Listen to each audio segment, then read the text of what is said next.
अस्सलाम वालेकुम, मैं हूं मरीम नवाज़ और आज 29 अगस्त 2024 है।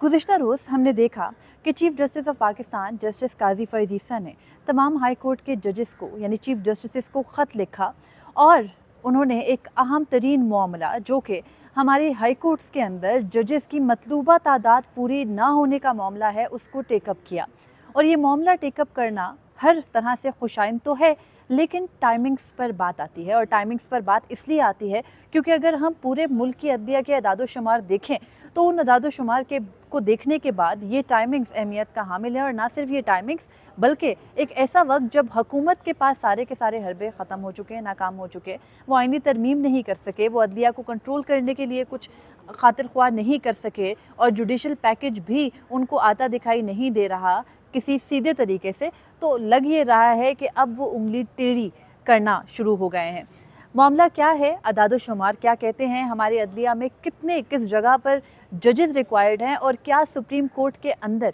जजेस की तादाद बढ़ाने से मतलूबा नताइज का हसूल हो सकेगा या नहीं, इससे मुतालिक इस व्लॉग में बात करते हैं। तो गुज़िश्ता रोज़ चीफ जस्टिस काजी फ़रीद ईसा की जानिब से 13 सितंबर को जुडिशल कमीशन ऑफ पाकिस्तान का इजलास तलब किया गया। ये इजलास है जजेस की तकर्री से मुतालिक कानून साजी, बल्कि कानून साजी आपने कहेंगे रूल मेकिंग, जो एक आपने सब कमेटी बनाई थी जुडिशल कमीशन की। अभी जो आइंदा आने वाले चीफ जस्टिस हैं जस्टिस मंसूर अली शाह और जस्टिस मंजूर मलिक जो कि रिटायर्ड जज हैं, जुडिशल कमीशन के मेंबर हैं, उन दोनों पर मुश्तमिल ये सब कमेटी बनी। इस सब कमेटी ने बहुत से एक्सपर्ट्स से, जिनमें ख़वातीन लॉयर्स और ख़वातीन जजेस की भी मुल्क भर से तादाद शामिल है, उनसे तमाम तर जो है वो तजावीज़ लेकर रूल्स बनाए और जो जजेस तकर्री के रूल्स हैं उनको उनका ड्राफ्ट बनाकर पेश कर दिया जनवरी के वस्त में जुडिशल कमीशन में। जुडिशल कमीशन ने 4 बल्कि 5 माह तक इस मामले को टेकअप नहीं किया और फिर हमने देखा कि 3 मई 2024 को जुडिशल कमीशन का इजलास बुलाया गया जो कि रूल साजी से मुतालिक था। उस इजलास को बुलाया गया तो वहाँ पर जो वफाकी वज़ीर कानून हैं आज़म नज़ीर तारड़ और अटॉर्नी जनरल ने ये बताया कि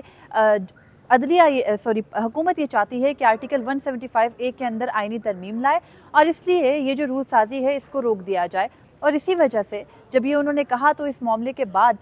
जो जस्टिस याया अफरीदी हैं जो कि जुडिशल कमीशन के रुकन हैं, उन्होंने ये तजवीज़ दी कि इजलास को मौखिर कर दिया जाए और फिर इजलास तमाम तर जो मेजॉरिटी जजेस थे उनकी मुशावरत के बाद मौखिर कर दिया गया। पर खैर अब उस दौरान हमने देखा कि 3 मई को इजलास मौखर होता है। 6 मई को जो मखसूस नशस्तों से मुतालिक केस है उसमें जस्टिस मंसूर अली शाह की सरबराही में 3 रुकनी बेंच, जिसमें जस्टिस अतर मनिल्ला और जस्टिस मोहम्मद अली मजहर थे, वो अचानक से इस मामले पर स्टे दे देते हैं और फिर वहाँ से मखसूस नशस्तों के मामले पर। और फिर हमने ये देखा कि असल जंग का आगाज़ हुआ। पहले फुल कोर्ट बनाया चीफ जस्टिस काजी फ़रीद ईसा ने, क्योंकि फुल कोर्ट बनाने के सिवा कोई तरीका नहीं था कि वो अपने से जूनियर जज पर के मुश्तमिल बेंच के अंदर शामिल होते। तो फिर फुल कोर्ट बना के मखसूस नशस्तों का मामला देखा गया और उस फुल कोर्ट से भी मतलूबा नताइज बरामद ना हुए।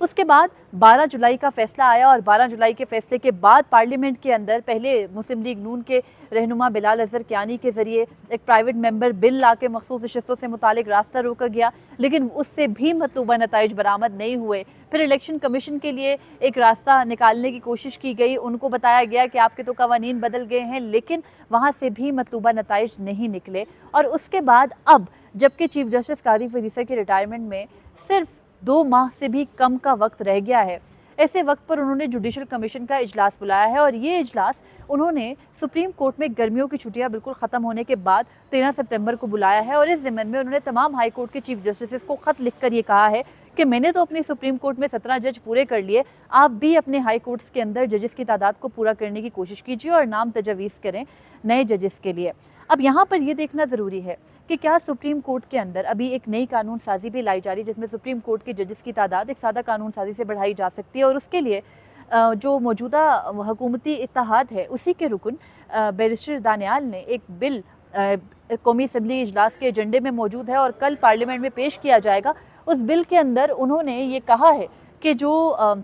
सुप्रीम कोर्ट के जजेस हैं उनकी तादाद 17 से बढ़ाकर 23 कर दी जाए। इस वक्त सुप्रीम कोर्ट में 17 के 17 जज काम कर रहे हैं, 2 इजाफी एडहॉक जज भी हैं। इन तमाम जजेस को यानी 2 एडहॉक जज लगाने की वजह सुप्रीम कोर्ट के ज़ेर इल्तवा 57,000 से ज़ायद मुकदमात को बताया गया। लेकिन हमें ये देखना ज़रूरी है कि क्या सुप्रीम कोर्ट ही है जहाँ पर इतने मुकदमात ज़ेर इल्तवा हैं, या हमारी लोअर जुडिशरी या हमारी हाई कोर्ट्स के ऊपर बर्डन ज़्यादा है, और क्या चीफ जस्टिस काजी फरीद ईसा जो कि इस वक्त अदलिया के सरबराह हैं, उनका फोकस सिर्फ सुप्रीम कोर्ट के जज ही होना चाहिए, और क्या सुप्रीम कोर्ट के जजेस की तादाद जो कि बहुत अरसे से बढ़ाने की बात हो ही रही है, और इस मामले पर हम देख चुके हैं कि सेनेट की जो कानून इंसाफ की कमेटी है उसमें भी पाकिस्तान तहरीक इंसाफ के अलावा तमाम तर जमातें, पाकिस्तान पीपल्स पार्टी जो अभी हुकूमत में तमाम तर ओहदे लेकर बैठी है, मुस्लिम लीग नून, उनके तमाम तर मेंबरान जो हैं उनका इत्तफाक था। लेकिन इस वक्त ये करना टाइमिंग, जबकि चीफ जस्टिस काजी फरीद ईसा 2 माह में रिटायर होने वाले हैं, इस वक्त ज़रूरत क्यों पेश आई, इससे मुतालिक आखिर में बात करेंगे। लेकिन उससे पहले हम ये देख लेते हैं कि जो ये तमाम तर सिनेरियो है, इस तमाम तर सिनेरियो के अंदर जो लोअर जुडिशरी है उसमें कितने जजेस की ज़रूरत है, हमारी हाई कोर्ट्स में कितने जजेस की ज़रूरत है, हमारी सुप्रीम कोर्ट में पूरे जजेस होने के बावजूद जो ज़ेर इल्तवा मुकदमात हैं उनका बोझ कितने फ़ीसद बनता है मुल्क के पूरे मुकदमात के बोझ में, और उस सिमन में क्या सिर्फ सुप्रीम कोर्ट की ही जजेस की तादाद बढ़नी चाहिए या ओवरऑल जजेस की तादाद बढ़नी चाहिए। इस वक्त जो ओवरऑल हमारी पूरी की पूरी अदलिया है उसमें जो जितने जजेस होने चाहिए, जो मतलूबा जजेस की तादाद है वो 4000 है, और इस वक्त जो हमारी पूरे मुल्क की अदलिया, चाहे उसमें सुप्रीम कोर्ट है, हाई कोर्ट है या लोअर कोर्ट्स हैं, वहाँ पर काम कर रहे हैं जो जजेस अपनी अपनी नशिस्तों के ऊपर, वो 3000 हैं। इस तरह 1000 जजेस की खाली असामियाँ पूरे मुल्क में मौजूद हैं। अगर हम, क्योंकि सुप्रीम कोर्ट में तो 17 के 17 जज पूरे हैं, 2 एडहॉक जज भी हैं और इस वक्त वो सबके सब छुट्टी पर है सिवाय 2 जजेस के, तो अगर हम हाई कोर्ट्स के अंदर जितनी नशिस्तें हैं और उन पे कितने काम करने वाले जजेस हैं उनकी तादाद देखें तो इस्लामाबाद हाई कोर्ट में टोटल 10 नशिस्तें हैं, 8 जज काम कर रहे हैं, 2 नशिस्तें खाली हैं। लाहौर हाई कोर्ट में 60 टोटल नशिस्तें हैं जजेस की, जिनमें से 36 पर जज काम कर रहे हैं, 24 खाली हैं। इसी तरह पेशावर हाई कोर्ट की 20 नशिस्तें हैं, 14 पर जजेस काम कर रहे हैं, 6 खाली हैं, और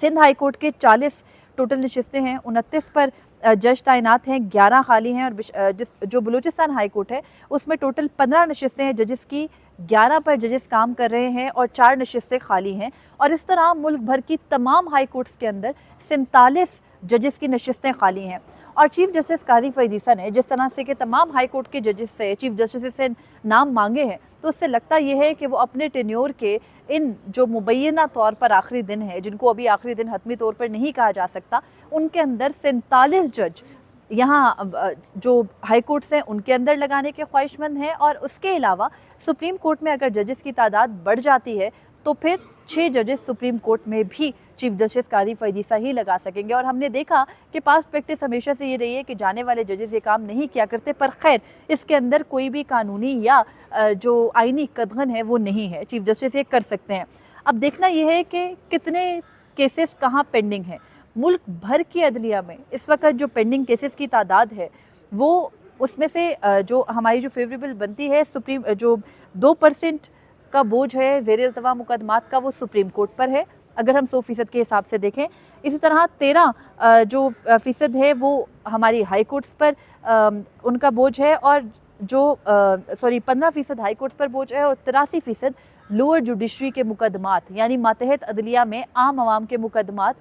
83% हैं। और उन 83% मुकदमात के लिए जजेस तैनात करने का फोकस किसी का नहीं है। लेकिन जो 2% मुकदमात जहाँ पर ज़ेर इल्तवा है, यानी सुप्रीम कोर्ट ऑफ पाकिस्तान में, वहाँ पर 6 इजाफी जजेस लगाए जा रहे हैं, जबकि 6 अभी जजेस लगाने से पहले ही 17 के 17 जज पूरे और 2 एडहॉक जज भी हैं। और ऐसी सूरत में ज़रूरत नहीं पड़ती किसी भी तरह के नए जज लगाने की। आइडियली एक मौके पर जस्टिस मंसूर अली शाह ने तकरीब से खिताब करते हुए ये बताया था कि जो इंटरनेशनल स्टैंडर्ड है आबादी के हिसाब से जजेस का, वो ये है कि 10 लाख के लिए 80 जजेस 90 जजेस होने चाहिए, जबकि पाकिस्तान में 10 लाख की आबादी पर एक तनासुब के मुताबिक 13 जजेस काम करें। यानी